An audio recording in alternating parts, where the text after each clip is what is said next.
Hello everyone, welcome to the India's largest learning platform, Unacademy. Let's crack Bihar exam with us.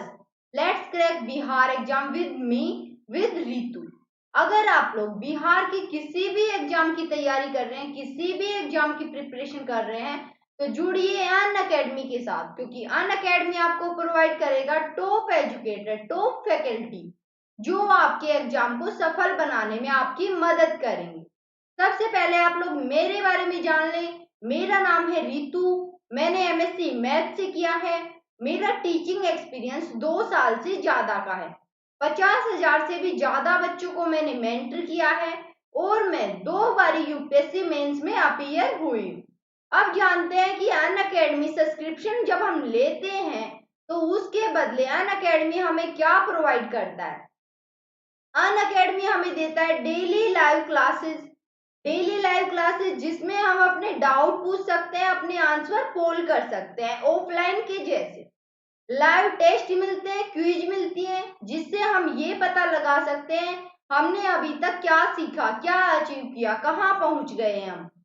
Structured course provide करता है। Structured course मतलब कि जैसे हम मैंने बीपीएससी का सब्सक्रिप्शन लिया है तो बीपीएससी का पूरा कोर्स यहाँ पे कवर होगा, ऑप्शनल भी कवर होगा, सारा टोटली कवर होगा। इसीलिए यहाँ स्ट्रक्चर्ड कोर्स अनअकैडमी हमें प्रोवाइड करता है।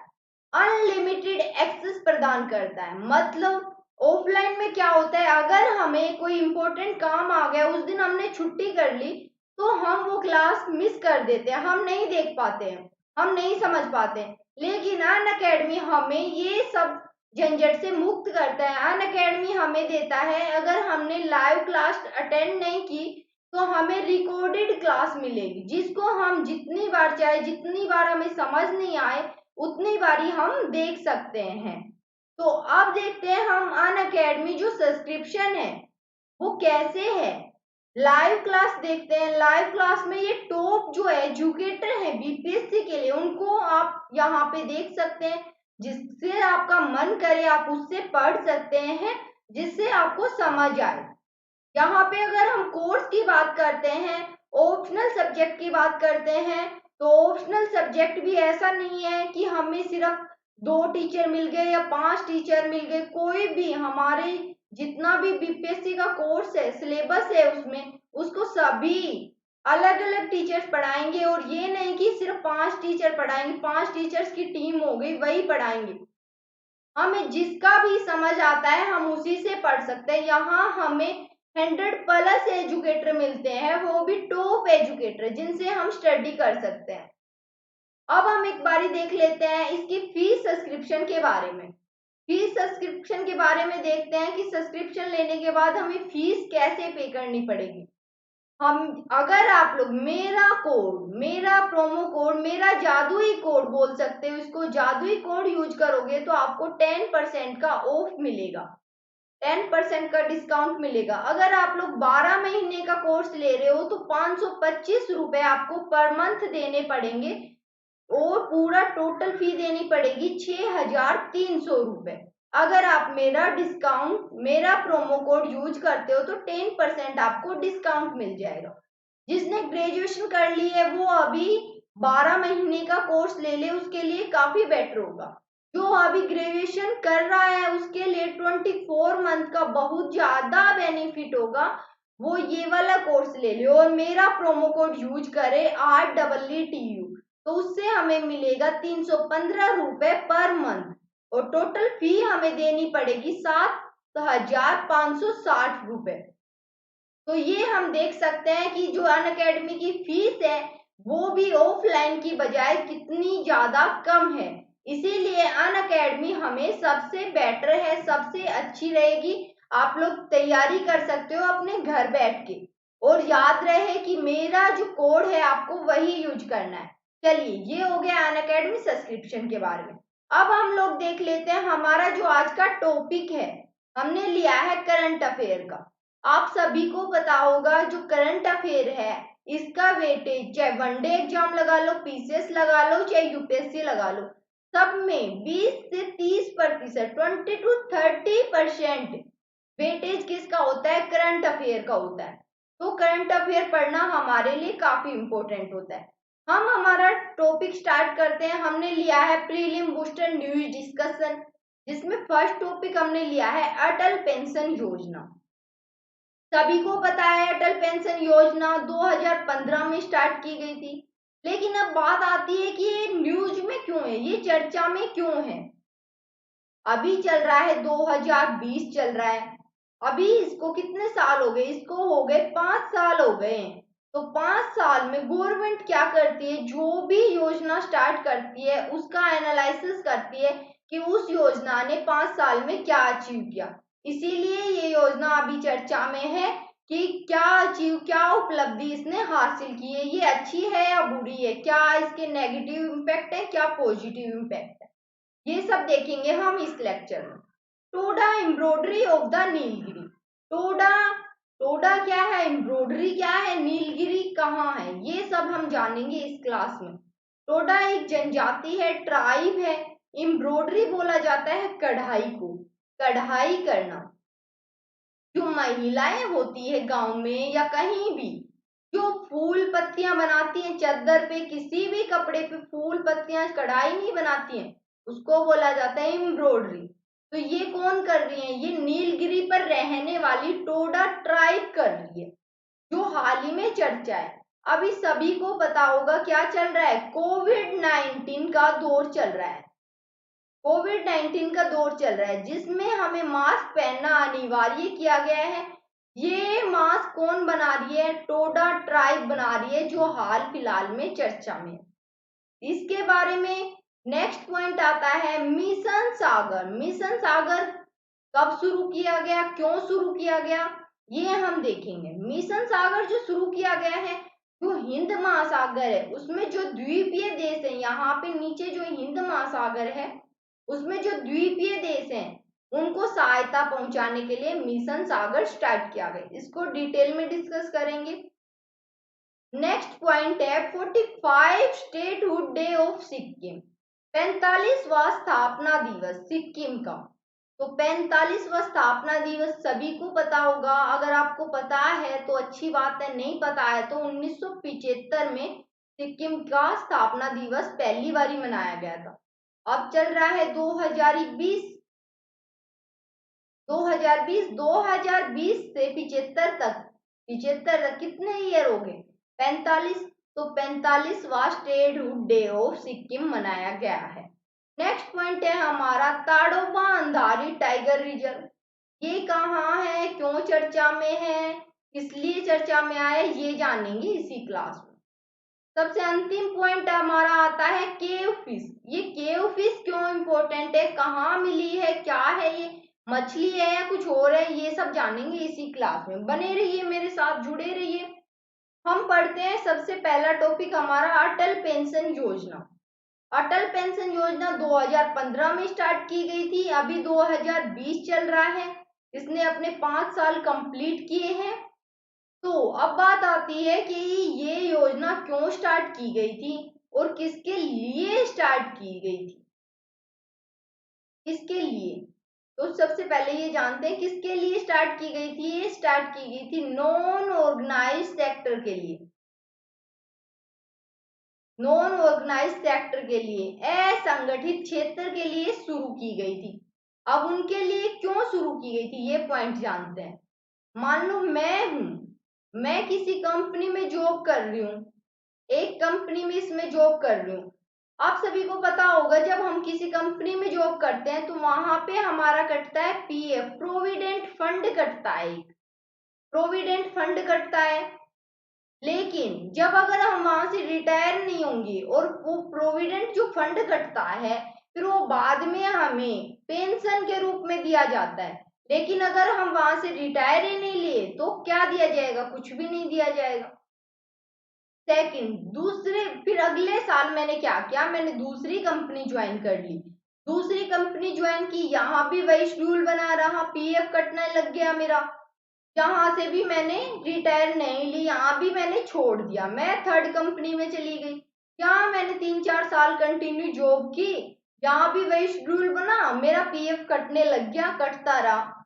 अब यहाँ से जब मुझे पेंशन मिलेगी, जब मैंने यहाँ से रिटायरमेंट ली, तो मुझे ये जो पीएफ कटा है इसके अकॉर्डिंग मुझे दी जाएगी पेंशन, इसके अकॉर्डिंग मुझे पेंशन दी जाएगी।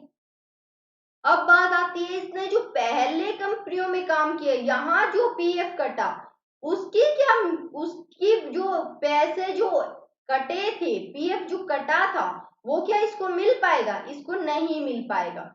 तो मोदी जब गवर्नमेंट आई 2015 में ये स्टार्ट की गई थी, तो मोदी गवर्नमेंट ने क्या कहा कि जो पीएफ कट कट के इतना ज्यादा इकट्ठा हो गया है, 9,000 करोड़ रुपए, 9,000 करोड़ रुपए ऐसे पड़े हुए हैं जिनको कोई लेने वाला नहीं है, जिनको कोई लेने वाला नहीं है। और ये पैसा किसका है? ये पैसा है जनता का। तो जाना भी कहाँ चाहिए? जनता के पास। मिलना किसको चाहिए? जनता को मिलना चाहिए। तो इसीलिए ये अटल पेंशन योजना स्टार्ट की गई थी। तो अब क्या किया गया? अटल पेंशन योजना स्टार्ट की गई। अब ये 9,000 करोड़ रुपए जनता तक कैसे पहुंचाए जाएं, ये किया गया था। तो गवर्नमेंट ने कहा, अगर आप लोग 1,000 रुपए की पेंशन लेना चाहते हो, या फिर 2,000 रुपए की पेंशन लेना चाहते हो, या 3,000 रुपए की पेंशन लेना चाहते हो, इस स्कीम के थ्रू, इस योजना के थ्रू हम 5,000 तक की पेंशन ले सकते हैं। अगर 1,000 की पेंशन लेना चाहते हैं तो हमें जमा करने पड़ेंगे हर मंथ 42 रुपए, 42 रुपए हमें पर मंथ जमा करने पड़ेंगे। अगर मैं 2,000 रुपए की पेंशन लेना चाहती हूँ तो मुझे जमा करने पड़ेंगे 84 रुपए पर मंथ। अगर मैं 3 की लेना चाहती हूँ तो मुझे जमा करने पड़ेंगे 126 रुपए पर मंथ। देखो, अब यहाँ ये समझते हैं, जो इसकी एज है, कितने एज तक के बच्चे, लड़के, जो भी व्यक्ति है इसका बेनिफिट उठा सकते हैं, वो है 18 साल। मिनिमम है 18 साल, न्यूनतम 18 साल और मैक्सिमम 40। तो ऐसे हमें करना होगा। 1 साल के लिए हमें अगर लेनी है तो हम 42 रुपए जमा करेंगे। 2 के लिए अगर हम 2,000 अगर हमें लेने हैं तो हम 84, 3,000 अगर हमें लेने हैं तो 126 रुपए हमें जमा करने पड़ेंगे। आई होप आपको समझ आ गया होगा अच्छे से। अब इससे रिलेटेड कुछ अन्य फैक्ट देख लेते हैं। इसकी शुरुआत हुई 9 मई 2015 में। किसके लिए शुरू की गई थी? नॉन ऑर्गेनाइज सेक्टर के लिए, असंगठित क्षेत्र के लिए। असंगठित क्षेत्र के जो श्रमिक है उनके लिए ये स्टार्ट की गई थी। न्यूनतम आयु 18 वर्ष है और अधिकतम आयु की बात करें तो 40। इस योजना के तहत कितने करोड़? 2.23 करोड़ श्रमिक इस पेंशन के दायरे में आ चुके हैं। और ये जो योजना है, भारत की जो तेजी से बढ़ती हुई जनसंख्या थी, उसमें जो मजदूर थे उनको जिन चुनौतियों का सामना करना पड़ रहा था, जो असंगठित क्षेत्र के श्रमिक थे उनको जिन चुनौतियों का सामना करना पड़ रहा था, उनको उन चुनौतियों से मदद मिलने में इससे काफी मदद मिली अटल पेंशन योजना से। उनके लिए काफी बेनिफिट हुआ उनको इस योजना से। इस योजना को पूरे देश में बड़े पैमाने पर लागू किया गया और राज्य और केंद्र शासित प्रदेशों में पुरुषों और महिलाओं के अनुपात की बात की जाए तो वो है 57:43 का रेशियो है। राज्यों और केंद्र शासित प्रदेशों में पुरुषों और महिलाओं का अनुपात।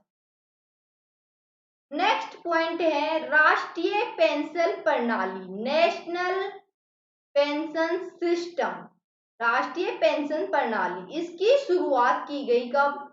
1 जनवरी 2004 से इसकी शुरुआत की गई। इसे शुरू किया गया, आर्मी को इसमें छोड़ा गया था और सबके लिए स्टार्ट किया गया था, आर्मी को छोड़ के, सशस्त्र बलों को छोड़ के। अब इसको रेगुलेट करने की बारी आती है। रेगुलेट कौन करता है? रेगुलेट करता है PFRDA, pension fund regulatory and development authority. Pension fund नियामक और विकास प्राधिकरण इसको लागू करने की जिम्मेदारी लेता है, इसको लागू करता है। जो नेशनल पेंशन सिस्टम ट्रस्ट है, ये एनपीएस के अकॉर्डिंग जितनी भी संपत्ति है उनका सबका मालिक है, पंजीकृत मालिक है। और जो ये नेशनल पेंशन सिस्टम ट्रस्ट है, ये किसके द्वारा स्थापित किया जाता है? PFRDA के द्वारा स्थापित किया जाता है। अब देखते हैं पेंशन निधि विनियामक और विकास प्राधिकरण।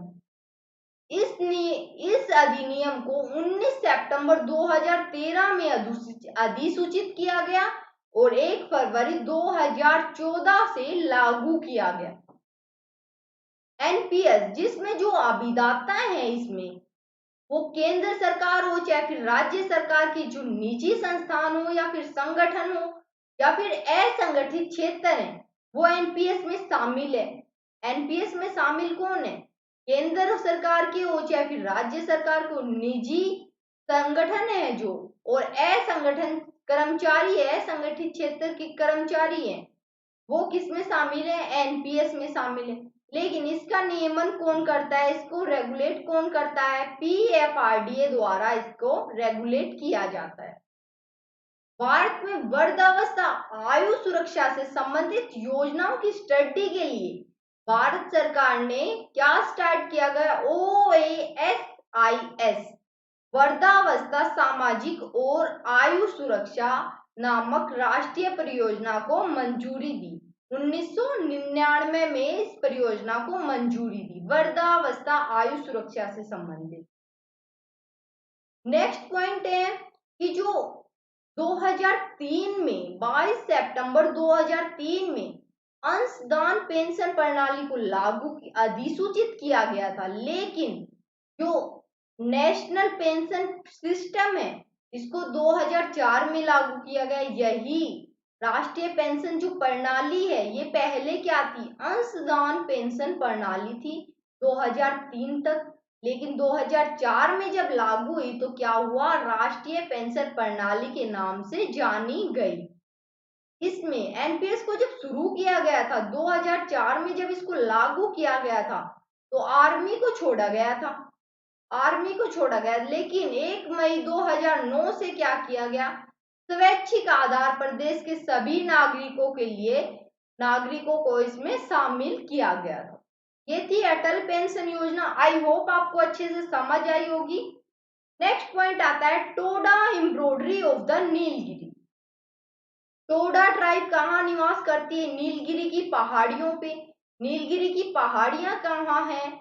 ये वेस्टर्न घाट है, ये ईस्टर्न घाट है। वेस्टर्न और ईस्टर्न को मिलाने वाली जो श्रृंखला है, जो पहाड़ी है, उसको बोला जाता है नीलगिरी की पहाड़ियां। और यही है कार्डमम की पहाड़ियां, इलायची की पहाड़ियां।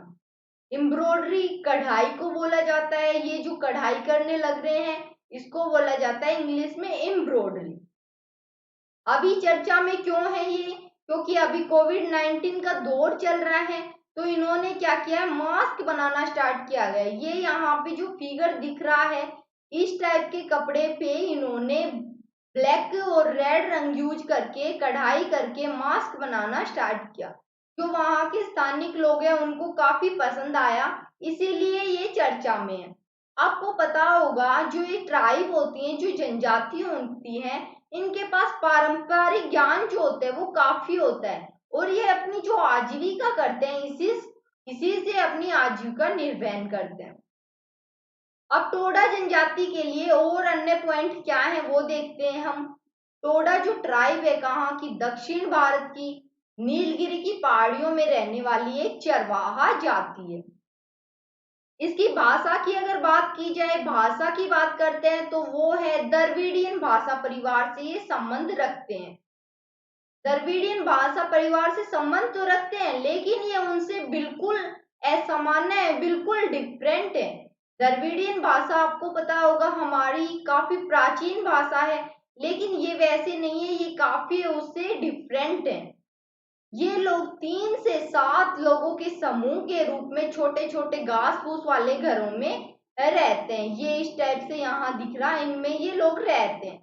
इनकी आजीविका, इनके पारंपरिक, इनका जो ज्ञान है, व्यापार करते हैं, डेयरी उत्पाद करते हैं, बेत आदि बांस इनका कुछ बना के उनके थ्रू बेचकर ये अपना जीवन निर्वहन करते हैं। अब टोडा एम्ब्रॉयडरी देखते हैं। टोडा एम्ब्रॉयडरी को इनकी भाषा में क्या बोला जाता है? टोडा भाषा में ये जो कढ़ाई करते हैं, ये जो बना रहे हैं, जैसे यहाँ पे आप लोग देख रहे हो जो ज्यामिति है, त्रिभुज बनाई गई है, गोल बनाए गए हैं, कहीं कुछ, तो ये ज्यामितीय डिजाइन में, ज्यादातर मोस्टली ज्यामितीय डिजाइन में ये कढ़ाई करते हैं। तो इनकी जो कढ़ाई है इसको बोला जाता है इनकी भाषा में पोहर, और ये एक विशिष्ट सोल ओढ़ते हैं जिसको बोला जाता है पुटकुली। पुटकुली, ये पुटकुली जो है ये नहीं कि डेली ओढ़ा जाता है, ऐसा नहीं, ये केवल विशेष अवसरों पे ओढ़ा जाता है, जैसे कि कोई फेस्टिवल हो गया, कोई त्योहार हुआ, कहीं मंदिर में जाना हुआ, किसी की डेथ हो गई वहां जाना है, तो ये सब कोई विशेष फेस्टिवल हुआ, कोई भी ओकेशन हुआ, तब ये लोग वो सोल ओढ़ते हैं। टोडा कढ़ाई जो है ज्यादातर महिलाओं के द्वारा की जाती है। किस पे की जाती है? सफेद कॉटन के कपड़े पे ज्यामितीय डिजाइनों में लाल और काले रंग का यूज किया जाता है। कभी कभी ये नीले धागे का भी यूज कर लेते हैं। इनको क्या मिला हुआ है? इनकी इस कढ़ाई को भौगोलिक संकेत GI टैग भी मिला हुआ है। नेक्स्ट हमारा पॉइंट है मिशन सागर।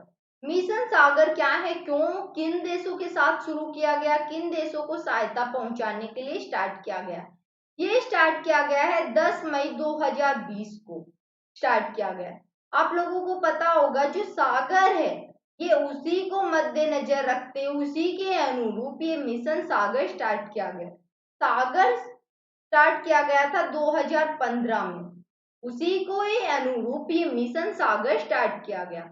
मालदीव, मॉरिशस, सेशेल्स, मेडागास्कर और कोमोरोस ये द्वीपीय देश हैं जो हिंद महासागर में स्थित हैं।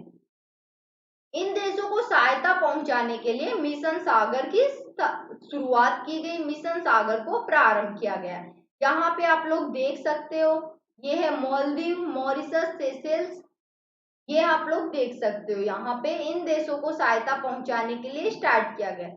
एक दूसरा रीजन इसका ये भी है क्योंकि चाइना जो है, चाइना क्या कर रहा है, जो ये द्वीपीय देश है यहाँ सहायता पहुंचाकर इनको थोड़ी हेल्प करके यहाँ पे अपना इन्फ्लुएंस बढ़ाने का ट्राई कर रहा है, अपना प्रभुत्व स्थापित करने का ट्राई कर रहा है यहाँ पे। अगर उसने ऐसा किया तो भारत के लिए खतरा पैदा हो जाएगा, इसीलिए भारत उसके इन्फ्लुएंस को रोकने के लिए यहाँ पे इन देशों को सहायता पहुंचाकर यहाँ पे अपना इन्फ्लुएंस स्थापित करने का ट्राई कर रहा है। इनको सहायता पहुंचाई, उसमें क्या क्या भेजा है यहाँ पे आप लोग देख सकते हो। ये है इंडिया, और इधर है ये बे ऑफ बंगाल, इधर है अरेबियन सी, और नीचे क्या है, इंडियन ओशियन, हिंद महासागर। हिंद महासागर में ये है द्वीपीय देश आइसलैंड। आपको पता है द्वीप क्या होते हैं? द्वीप ऐसे भूखंड होते हैं जो चारों तरफ से पानी से घिरे होते हैं, उसको बोला जाता है द्वीप। लेकिन अगर तीन साइड से पानी से घिरा होता है उसको बोला जाता है पेनिनसुला या फिर प्रायद्वीप बोला जाता है। जैसे कि इसको बोला जाता है भारत का प्रायद्वीप।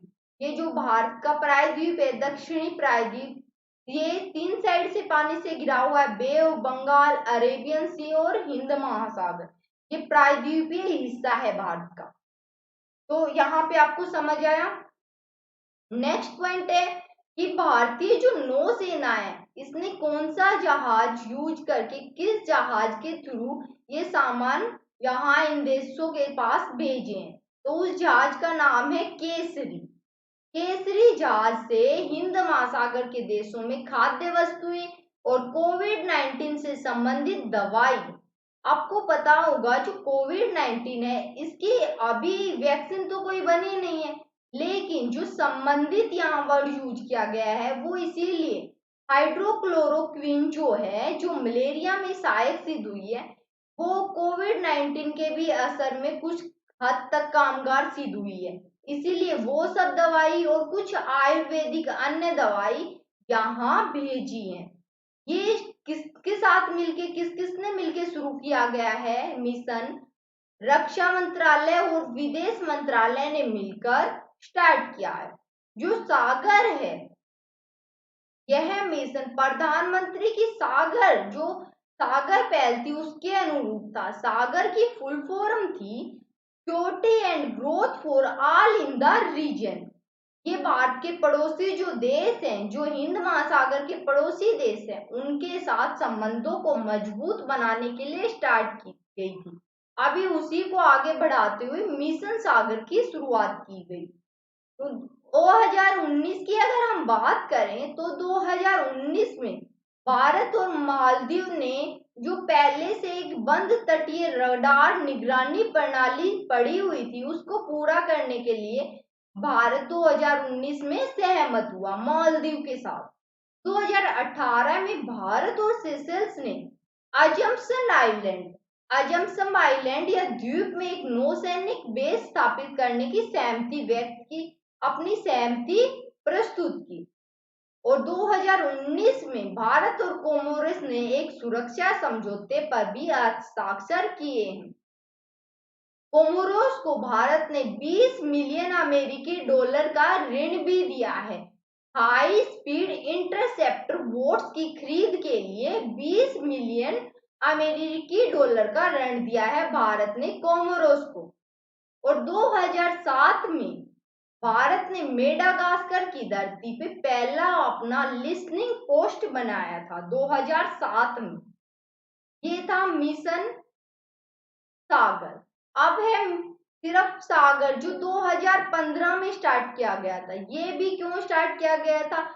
जो ये पड़ोसी द्वीपीय देश है, यहाँ शांति स्थापित करने के लिए, यहाँ जो मजबूती है, आपसी क्षमताओं को मजबूती प्रदान करने के लिए, पड़ोसी देशों के साथ संबंध अच्छे स्थापित करने के लिए स्टार्ट किया गया था। तो 2015 में इसको शुरू किया गया था। और इसका लक्ष्य क्या था? इसका लक्ष्य था जो पड़ोसी समुद्री जो देश हैं, द्वीपीय देश हैं, इनके साथ सुरक्षात्मक तथा आर्थिक सहयोग को बढ़ावा देना इसका उद्देश्य था, इसका पर्पस था सागर का।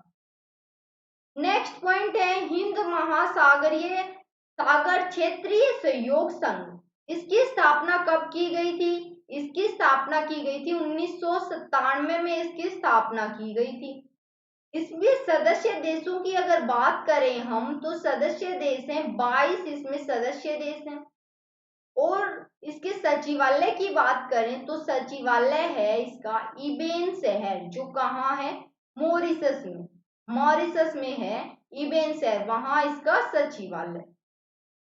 इसके सदस्य देशों की आबादी की अगर बात की जाए तो वो है 2.7 बिलियन। 2.7 बिलियन इसके सदस्य देशों की आबादी है। सिक्किम का 45वां स्थापना दिवस, ये है हमारा नेक्स्ट पॉइंट। सिक्किम का 45वां स्थापना दिवस मनाया गया 16 मई 2020 को। सिक्किम का 45वां स्थापना दिवस मनाया गया है। ये है सिक्किम, हम सभी लोगों को पता है। ये किसके साथ सीमा साझा करता है? भूटान के साथ, नेपाल के साथ, चाइना के साथ, लेकिन बांग्लादेश के साथ ये अपनी सीमा साझा नहीं करता है। वेस्ट बंगाल के साथ सिर्फ एक ऐसा स्टेट है जिसके साथ ये वेस्ट बंगाल के साथ अपनी सीमा साझा करता है। भारत के स्टेट की अगर बात करें तो हम, तो यहाँ आप लोगों को पता होगा, यहाँ है ये वाला जो एरिया है, ये वाले जो स्टेट है भारत के, इनको क्या बोला जाता है? इनको बोला जाता है seven sister. Seven sister, seven sister बोला जाता है इनको। और ये वाला जो एरिया है इसको बोला जाता है चिकन नेक। चिकन नेक, यहाँ पे आप देख सकते हो ये मुर्गे के आकार, मुर्गे की जो गर्दन होती है उसके जैसा दिखता है और ये पीछे का मुर्गे के जैसा, तो इसको बोला जाता है चिकन नेक। यहाँ पे एक पॉइंट है, यहाँ पे एक प्लेटू है जो भूटान के अंडर में आता है, डोकलाम। ये एक डिस्प्यूटेड एरिया है। ये क्या है? एक विवादित क्षेत्र है जो जिसपे चाइना और भूटान दोनों अपना अपना क्लेम करते हैं। चाइना बोलता है मेरा है, भूटान बोलता है मेरा है, लेकिन जो भारत है वो ये नहीं कहता मेरा है। लेकिन भारत के लिए डोकलाम जो है वो इम्पोर्टेंट क्यों है? क्योंकि यहाँ से जो डोकलाम की भारत से डिस्टेंस है वो है 15 किलोमीटर। 15 किलोमीटर।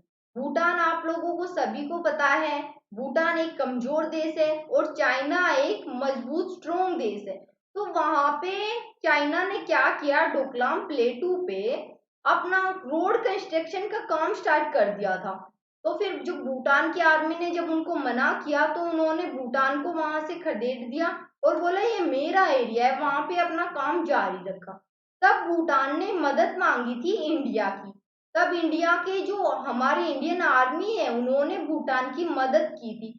वो इसलिए मदद की क्योंकि अगर यहाँ पे डोकलाम के क्षेत्र पे चाइना अपना आधिपत्य कर लेता है, अपना अधिकार कर लेता है, तो वो ये जो 7 सिस्टर इसको अलग करने का, भारत से अलग करने का ट्राई करेगा। इसीलिए भारत के लिए जो डोकलाम है वो इम्पोर्टेंट हो जाता है। हमें ये इतना याद रखना है, इसको डिटेल में हम बाद में डिटेल में अलग से एक लेक्चर बना के उसमें पढ़ेंगे। अभी हमारा लेक्चर चल रहा है करंट अफेयर का, तो अभी हम सिर्फ ये इतना समझ लेते हैं यहाँ पे कि जो सिक्किम है, सिक्किम की स्थापना कब हुई थी? 1975 में, 16 मई 1975 में भारतीय संघ का 22वां राज्य बना था सिक्किम। ये पूर्वोत्तर भारत का एक राज्य है। उत्तर और पूर्व में इसके देखते हैं तो चाइना है, अगर पूर्व में बात की जाए तो भूटान है, ये हम अभी देख चुके हैं। जो सिक्किम है 1947 तक की बात की जाए तो इसमें भारत का एक शाही राज्य था जिसका शासन क्या था, जिसका नाम क्या था, चोंग्याल का शासन था, चोंग्याल का शासन था। वहां की जनता इसको पसंद नहीं करती थी बिल्कुल भी। इसीलिए क्या हुआ, 1947 में ब्रिटिश शासन के समाप्त होने के बाद सिक्किम को भारत के द्वारा रक्षित किया गया था, जिसमें इसके रक्षा मामले और इसके विदेश मामले और संचार का उत्तरदायित्व किसने लिया था? भारत सरकार ने लिया था।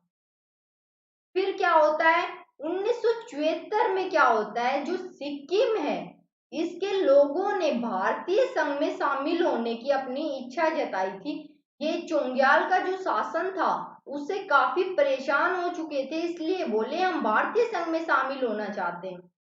तो इसीलिए क्या किया गया, भारतीय संसद के द्वारा 35वां संविधान संशोधन अधिनियम लाया गया 1974 में और सिक्किम को सहबंद राज्य का दर्जा दिया गया। सिक्किम को राज्य का नहीं, सहबंद राज्य का दर्जा दिया गया।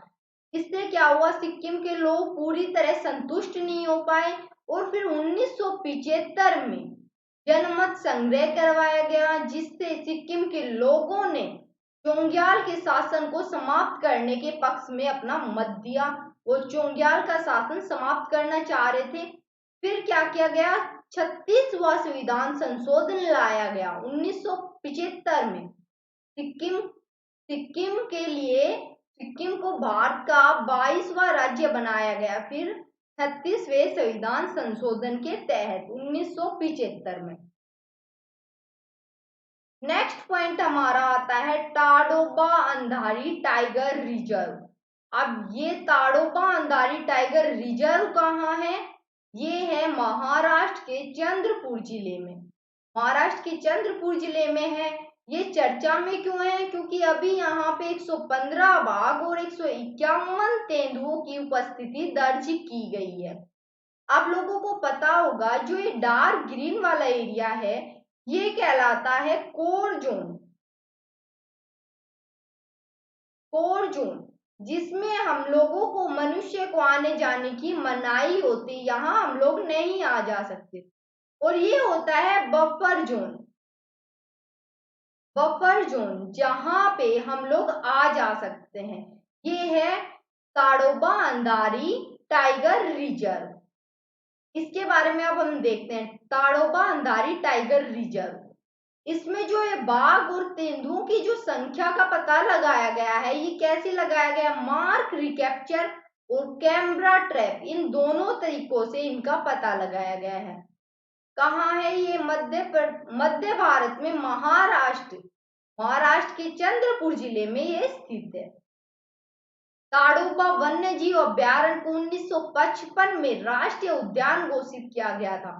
आप लोगों के पेपर के लिए काफी इंपोर्टेंट पॉइंट बनता है ये क्योंकि पेपर में उल्टा कर देंगे या कुछ कोई और डेट दे देंगे, तो हमें ये माइंड में रखना है कि जो ताड़ोबा वन्य जीव अभ्यारण्य है, इसको 1955 में राष्ट्रीय उद्यान घोषित किया गया था और अंधारी वन्य जीव अभ्यारण्य को 1986 में राष्ट्रीय उद्यान घोषित किया गया था। ये महाराष्ट्र का सबसे पुराना और सबसे बड़ा राष्ट्रीय उद्यान है। सबसे पुराना और सबसे बड़ा राष्ट्रीय उद्यान है, राष्ट्रीय उद्यान है। और अगर दूसरे की बात की जाए तो दूसरा टाइगर रिजर्व है, ये दूसरा टाइगर रिजर्व है महाराष्ट्र का। दूसरा है तो पहला कौन सा है वो देखते हैं। 1994-95 में ये स्थापित किया गया था। महाराष्ट्र का दूसरा टाइगर रिजर्व है। पहला अगर देखें तो महाराष्ट्र राज्य में स्थापित पहला tiger reserve Melghat tiger reserve है, जो 1973-74 में स्थापित किया गया था। इसमें क्या पाए जाते हैं, इसमें शुष्क उष्णकटिबंधीय शुष्क पर्णपाती वन पाए जाते हैं, जिसमें मुख्य रूप से क्या फेमस है, सागौन, बीजा, धोड़ा, ये कुछ फेमस है यहाँ, ये इसमें शामिल है। जीव जंतु की बात करते हैं तो नीलगाय, धारीदार, हाइना, ये सब यहाँ पे, चीताधारी, हिरण, जंगली कुत्ते, ये सब यहाँ पाए जाते हैं। ये था Tadoba Andhari tiger reserve. Next point है हमारा आज का अंतिम पॉइंट, केव फिश। केव फिश, भारत में विश्व की सबसे बड़ी केव फिश खोजी गई है। केव फिश ये है यहाँ पे केव फिश। केव फिश अगर वैसे हम देखें तो वैसे इनका आकार काफी छोटा होता है। ये चर्चा में क्यों आई, क्योंकि इसका आकार काफी बड़ा है। ये विश्व की सबसे बड़ी केव फिश है। और ये कहाँ खोजी गई है, ये खोजी गई है पूर्वोत्तर भारत में। पूर्वोत्तर भारत में कहाँ खोजी गई है, मेघालय राज्य की जो जैंतिया पहाड़ियां हैं उसमें एक गुफा है उमलडाव, उसमें ये केव फिश मिली है। मेघालय जो राज्य है इसमें 3 पहाड़ियां पाई जाती, गारो, खासी और जैंतिया। लेकिन ये पाई गई है जो उमलडाव जो गुफा है, जैंतियों की पहाड़ियों में उमलडाव की गुफा में केव फिश पाई गई है। पृथ्वी पर जो भूमिगत मछली हैं इनकी लगभग 250 प्रजाति पाई जाती हैं। यहाँ भोजन की कम उपलब्धता होती है, कम भोजन इनको मिल पाता है, तो इनका जो आकार है वो 8.5 सेंटीमीटर तक की इनकी जो लंबाई है वो होती है। ये काफी छोटी होती है।